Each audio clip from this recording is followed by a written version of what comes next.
Bueno, ¿cuánto estuvieron el domingo? Bueno, para los que estuvieron el domingo, para los otros se lo perdieron. El domingo Jorge hablaba un poco acerca de, venimos con la serie de Sueños Favorecidos por Dios, y hablaba un poco acerca de la libertad, ¿no? De que uno tiene que ser libre del corazón para poder realmente empezar a soñar en base a lo que Dios quiere, ¿no? Porque muchas veces tenemos sueños, pero muchas veces no están alineados con la presencia del Señor. Hace mucho calor. Y yo me ponía a pensar un poco acerca de la libertad, ¿no? Porque estuvimos hablando un poco y el Señor me hablaba un poco acerca de la libertad. Y no sé cuántos de acá se creen libres. ¿Cuántos se creen libres? Bueno, hoy vamos a analizarnos a ver si realmente somos libres. El título de la palabra dice verdaderamente libres. Y creo que cuando uno empieza a analizar la Biblia y uno empieza a leer, el Señor me dio una palabra que yo no la había visto de esa manera. Un montón de veces la leímos y ahora vamos a ver, y tiene que ver con los sueños, pero el Señor me llevó a la parte de la libertad. Pero yo estaba buscando acerca de lo que significa la libertad para cualquier persona, no solo para los cristianos, ¿no? Si vos te metés a Google y buscás qué significa un poco la libertad, yo anotaba que según el diccionario se define como la capacidad del ser humano de actuar según sus valores, criterios, razón y voluntad. Ahora, si yo les leo esto, ¿ustedes qué creen? ¿Que está bien? ¿Que está mal? ¿Qué creen? Esa es la definición de libertad hoy día, ¿no? Dice que tenés que actuar según tus propios valores, criterios, razón y voluntad. Ahora, está mal, pero no está tan mal, ¿no? Como dice el dicho, está mal, pero no tan. Porque si vos tenés buenos valores, buenos criterios, razón y buena voluntad, la libertad no sería tan catastrófica.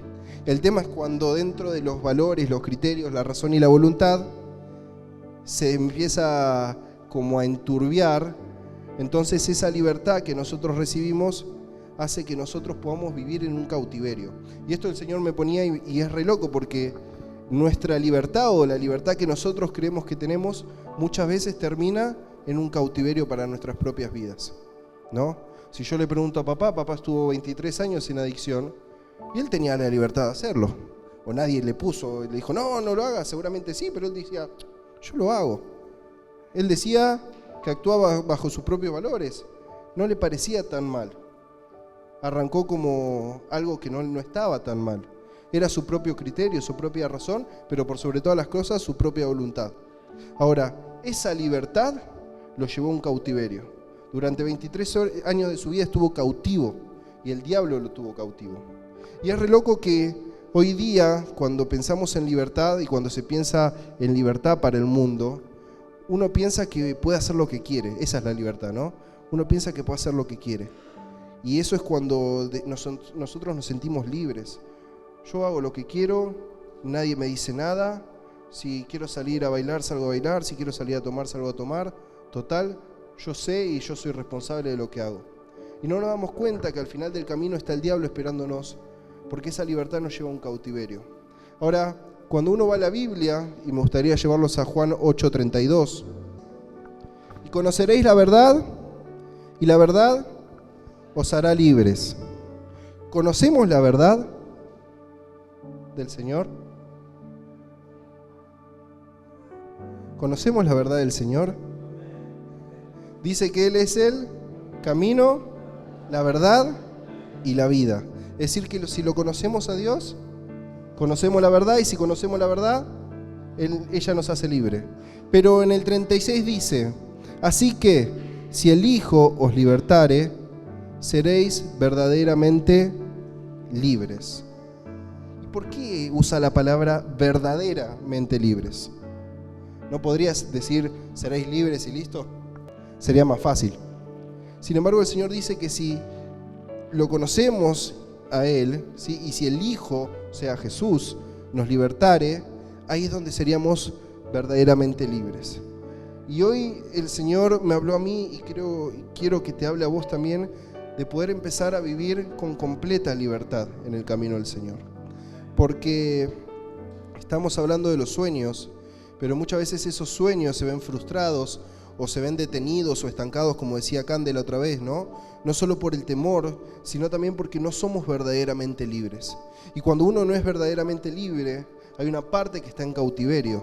Y esa parte que está en cautiverio no se puede desarrollar como el Señor quiere que se desarrolle, ¿no? Cuando estamos encarcelados, cuando estamos atados, hay una parte que no puede ser la que el Señor quiere. Si bien el Señor nos usa, y vamos a ver una historia de alguien que el Señor lo usó estando en cautiverio, no nos puede usar como Él le gustaría usarnos, sino que es cuando recién llega la libertad, donde es como que explota todo y el Señor realmente nos promueve a lo que el Señor quiere para nuestras vidas.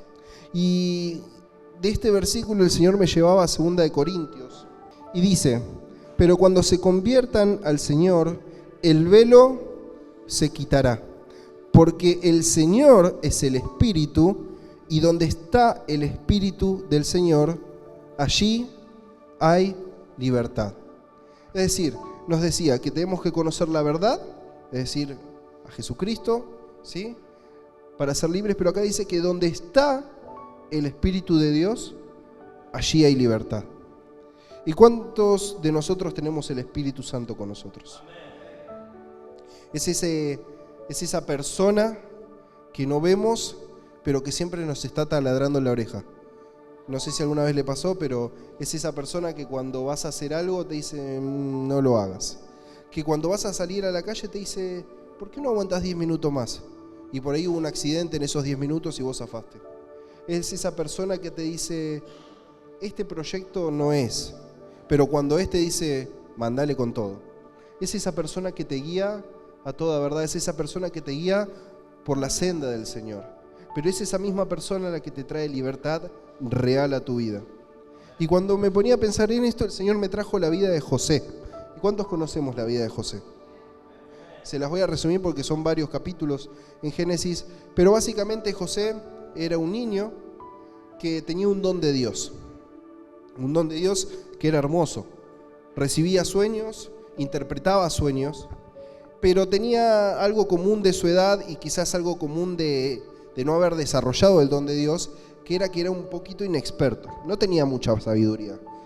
A mí me hacía acordar, José, no sé cuántos vieron El Chavo del Ocho, es un poco viejo, pero cuando viste que el Chavo del Ocho jugaba con un juguete, entonces Kiko lo veía, iba a la casa y traía un juguete mejor, ¿no? Él estaba jugando con una latita como si fuera una pelota y Kiko traía una pelota gigante, ¿no? Era como que lo mostraba. Y José un poco no lo hacía de malo, pero un poco era así. Él tuvo el sueño y veía 11 que se iban a postrar y él fue y lo contó. Entonces los hermanos se le puso así la vena. Y dijeron, ¿qué me voy a postrar ante vos? ¿Vos quién sos? Era el menor de los hermanos, era el más amado por el padre, o sea, ya le tenían envidia. Sin embargo, José, viste, lo decía, no tenía mucho filtro, José. Con el tiempo lo fue aprendiendo, pero al comienzo ese don del Señor no estaba desarrollado. Y ahí, ¿qué hicieron los hermanos? Se cansaron y lo vendieron. Lo vendieron y José fue en cautiverio. Pero dice que llegó a la casa de Potifar y dice que él vio que Jehová estaba con él y empezó a servirle. Empezó a servirle hasta que en un momento se cruzó la mujer de Potifar, le pareció que José era, como se dice hoy, fachero, dice que era de buen semblante la palabra, entonces le tiró onda básicamente. Pero José estaba bajo los conceptos y preceptos de Dios y se apartó. Y la mujer volvió a intentar y se apartó. Entonces no le quedó la otra que blasfemar e inventar contra José. ¿Y qué hizo José? A la cárcel. Y dice que en la cárcel conoció a dos personas, ¿sí? Uno era el copero del rey, otro era el panadero.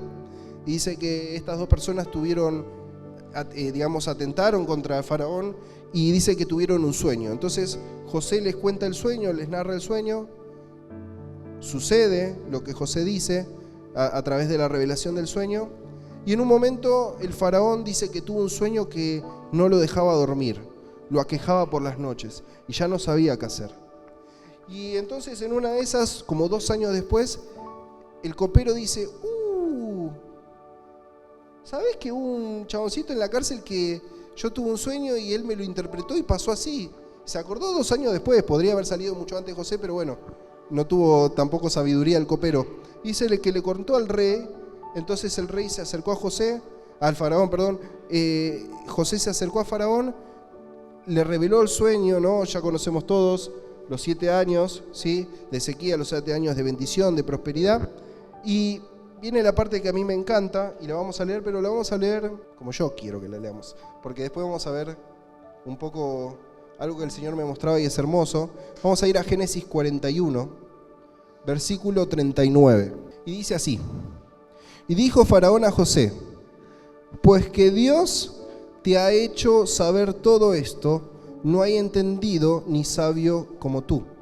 Tú estarás sobre mi casa, y por tu palabra se gobernará todo mi pueblo. Solamente en el trono seré yo mayor que tú. Dijo además Faraón a José: he aquí yo te he puesto sobre toda la tierra de Egipto.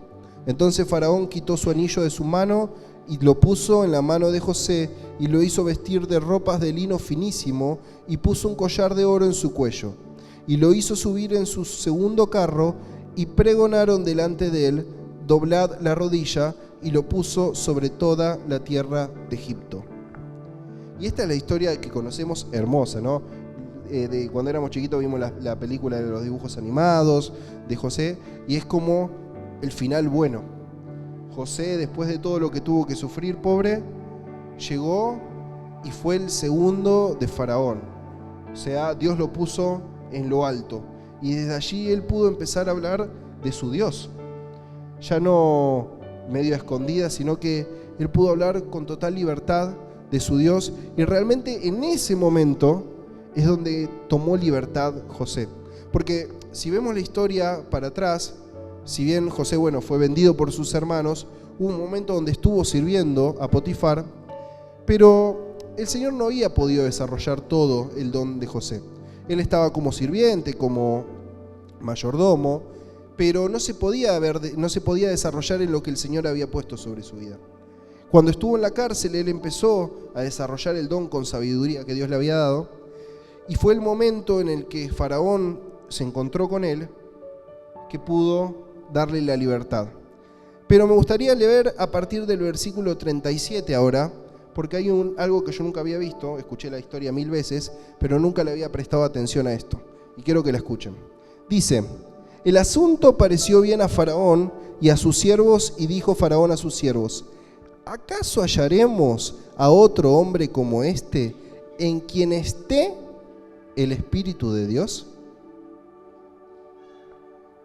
O sea, no sé si lo entendí, pero voy a volver a leer. Dice: ¿acaso hallaremos a otro hombre como este, en quien esté el Espíritu de Dios? El siguiente versículo, Faraón le dice: ya está, sos libre y vas a ser mi segundo. O sea, no va a haber nadie más grande que vos, salvo yo. Le da la libertad completa. ¿Pero por qué?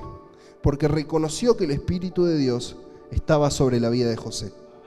Y el Señor me llevaba a pensar esto, que la verdadera libertad del cristiano se encuentra cuando el Espíritu de Dios mora sobre tu vida. Y por ahí es medio obvio, pero realmente, ¿cuántos vivimos en cautiverio? ¿Cuántas partes de nuestra vida viven en cautiverio? ¿Somos realmente libres? Y si yo creo que nos preguntamos a nosotros hoy si realmente somos libres, creo que no levanta ninguno la mano. Porque hay seguramente un área de tu vida en la que el Señor necesita entrar. Y donde el Espíritu de Dios tiene que morar sobre tu vida para que puedas ser verdaderamente libre, ¿no? Y yo me ponía también a pensar que les voy a leer un poco lo que es la libertad para el ser humano, y después le quiero leer un poco lo que sería la libertad para el cristiano, y es bastante resumida, pero la libertad para el ser humano depende de una autonomía total, es decir, soy totalmente independiente, ¿no? Es una ausencia de límites, ¿sí? Muchas veces la libertad se malentiende con yo no tengo límites, hago lo que quiero hasta donde llegue. Es un placer sin culpa. Yo quiero disfrutar, soy joven, tengo 18, 19 años, estoy en la mejor etapa de mi juventud, ¿cómo no voy a disfrutar, no? Y también te lo dicen tus compañeros de escuela, te lo dicen tus amigos si no son cristianos. Anda a la iglesia, pero después vení, vamos a salir a bailar. Disfruta ahora, que después cuando seas grande tenés que trabajar, tenés que estudiar, tenés que mantener tu familia.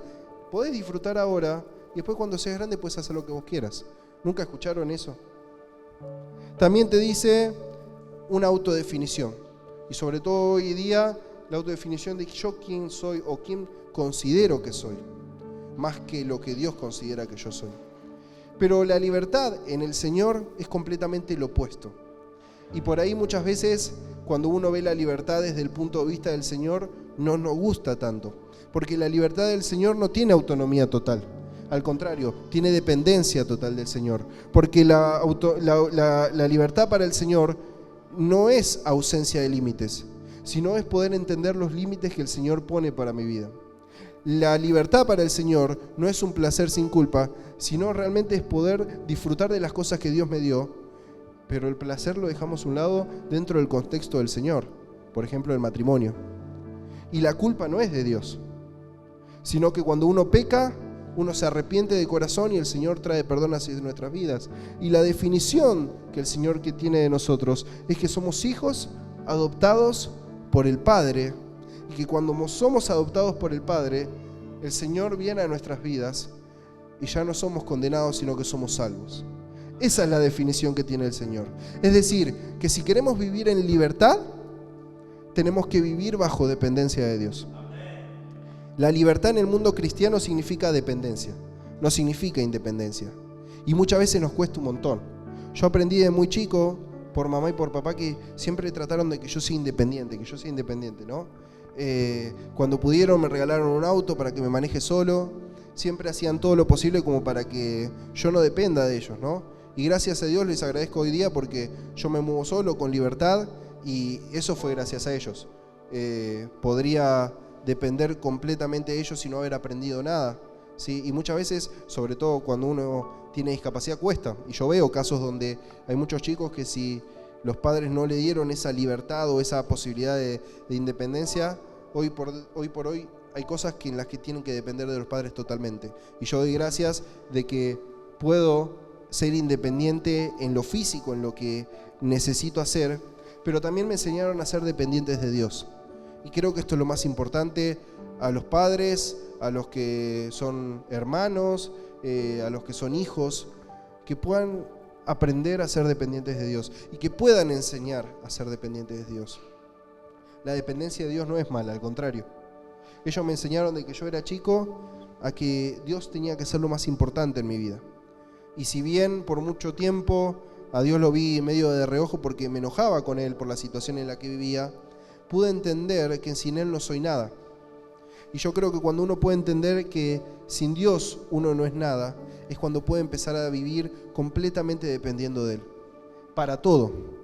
Dios es mi economía, Dios es mi salud, Dios es mi bienestar, ¿sí? Dios es mi servicio, ¿sí? Dios es mi amor para las otras personas, Dios es mi amor para mi matrimonio, para mi esposa, Dios es mi amor para mi papá, para mi mamá, para mi hermano. Dios es todo para mí. Y ahí me dice más o menos. Eso todavía está en proceso. Pero Dios tiene que ser todo para nosotros. Nosotros tenemos que depender completamente de Dios. Y cuando empezamos a depender completamente de Dios, Dios empieza a llenar ese vacío de cautiverio, empieza a romper esas cadenas que nos ataban y empieza a depositar ahí su Espíritu Santo. Y esto es, siempre yo se los explicaba a los adolescentes, que es, imagínense un corazón como un rompecabezas, ¿no? Los rompecabezas cuando éramos chicos. Y cada una de las partes del rompecabezas son partes que le podemos entregar a Dios o le podemos entregar al diablo. Así de sencillo. Cuando el diablo toma el rompecabezas, lamentablemente también se expande como un virus y empieza a contagiar a los que tiene al lado. Y el corazón muchas veces nosotros decimos, bueno, pero mi corazón un 80% está para Dios y un 20% para cosas que todavía no puedo soltar, pero esas cosas empiezan a tomar las otras, ¿no? Y es literalmente como un cáncer que va consumiendo ese corazón y le va quitando el lugar al Señor. Y el Señor se ve relegado, el Espíritu Santo se ve relegado. Y nosotros fuimos sellados con el Espíritu Santo. pero fuimos sellados y lo dejamos a un costado. Y el Espíritu Santo está ahí, ¿no? Total, no lo veo. Total, cuando lo necesito le hablo. Y hay veces que ni siquiera me acuerdo de Él, porque cuando oro digo Señor Jesús, Dios, y el Espíritu Santo quedó allá como si no existiera. Y no deja de ser uno de los tres, y no deja de ser una persona. Pero cuando uno le empieza a dar esos lugares al Señor y dice, Señor, esto que tenía no me deja poder moverme en libertad, yo quiero servir y veo que en el servicio en la iglesia no puedo, veo que vengo a la iglesia, sirvo como si nada, pero no hay nada que me llene, te lo quiero entregar a vos porque ya no puedo vivir así. El Señor agarra esa parte del corazón que estaba consumida por el diablo, pone su Espíritu Santo dentro de esa parte y ya ahora esa parte se ve de color rojo, rojo vivo, que significa la sangre del Señor que murió en la cruz del Calvario por nosotros, recorriendo desde la punta de la cabeza hasta la punta de los pies de nuestro cuerpo. Porque cuando nosotros podemos entender la cruz del Señor, cuando podemos entender la obra del Señor en la cruz y podemos entender el sacrificio que Él hizo y podemos empezar a depender de Él, esa sangre vertida empieza a recorrer nuestro cuerpo, haciendo milagros, prodigios y maravillas. Pero es nuestra tarea poder depender de Él. Es nuestra tarea poder empezar a decirle, Señor, ¿qué tengo que entregarte a vos? El Espíritu Santo no está conmigo. Empecé a hablarle al Espíritu Santo, ¿no? Uno de los ejercicios que algunas veces hacíamos era, bueno, ahora tomen el tiempo de orar para el Espíritu Santo. Díganle que lo aman, díganle precioso, díganle hermoso Espíritu Santo, que Él pueda venir a sus vidas. Y no es casualidad.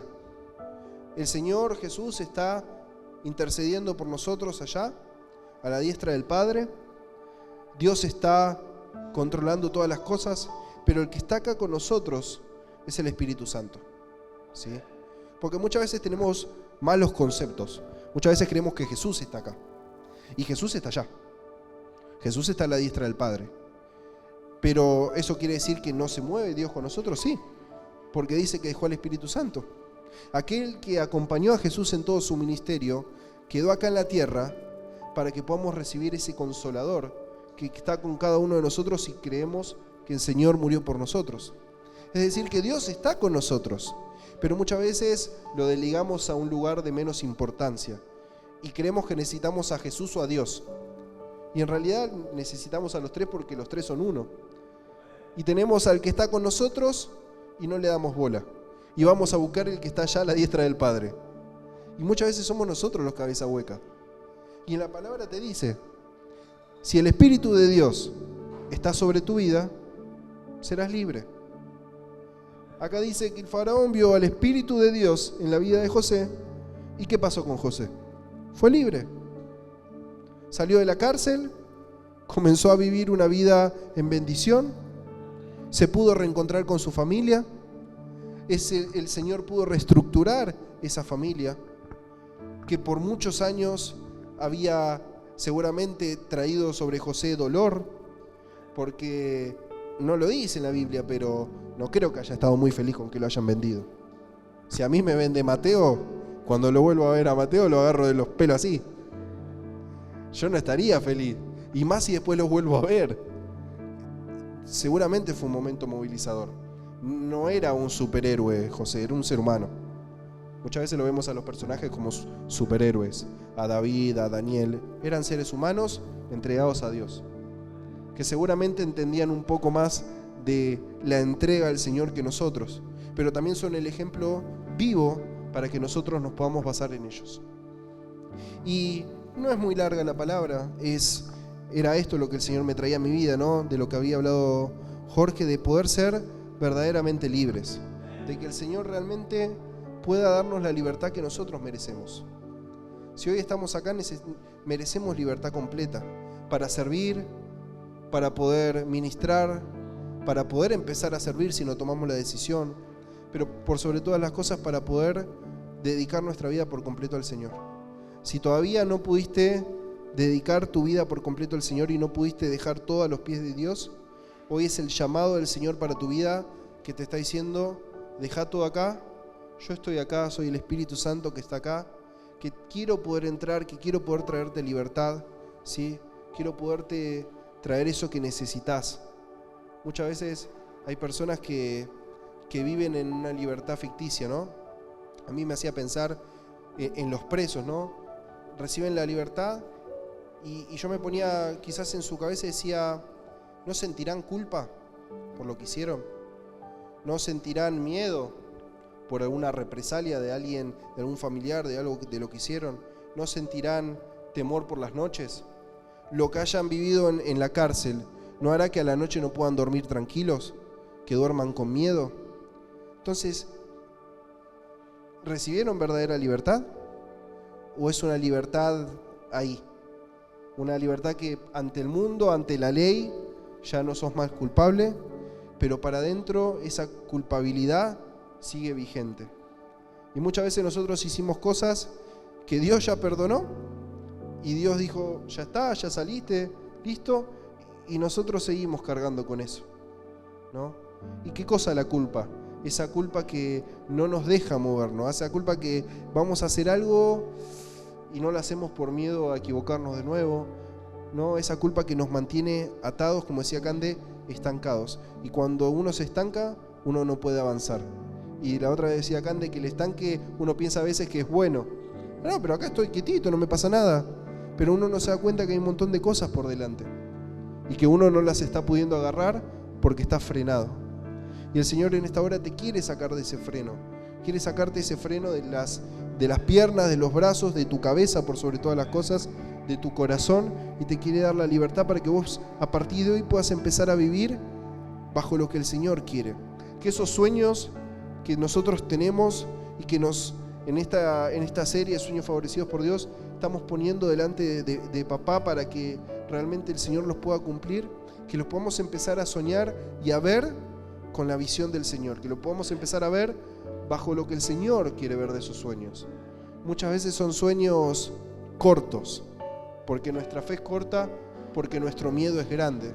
Y tenemos que empezar a soñar en grande, porque el Señor ya se llevó todo miedo, porque el Señor nos dio libertad. Y cuando hay libertad, el Señor deja y empieza a hacer que nuestra vida pueda promoverse a algo mejor.